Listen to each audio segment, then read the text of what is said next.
For this week's discussion board post, we were asked to describe one of the effects of cognitive load theory that was discussed throughout this week's reading.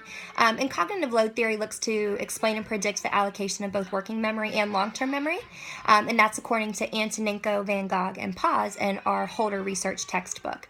So one effect that really stood out to me was that emotionally charged experiences result in stronger memories, and these memories go to the long-term memory storage more often than the working memory. And this means a lot to me because as an early childhood educator, as a preschool director, which you can maybe hear the crying in the background because I'm at work now, but it stands out to me because I see when kids have meaningful experiences and when they're exposed to things in a way that is intentional and meaningful to them, how much better they retain it.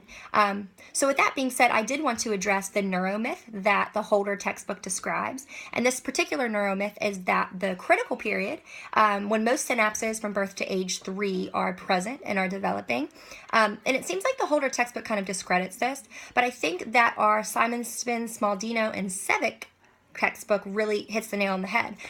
They said that when the individual is considered, so for this case when the child is considered, characteristics like attitude, interest, prior experiences, cognitive ability or lack of ability, and learning style will all have an impact. So I think that that's much more meaningful than this neuromyth and saying that birth through age 3, the synapses, it's not a big deal, because it is a huge deal. And like I said, in the classroom I see that all the time.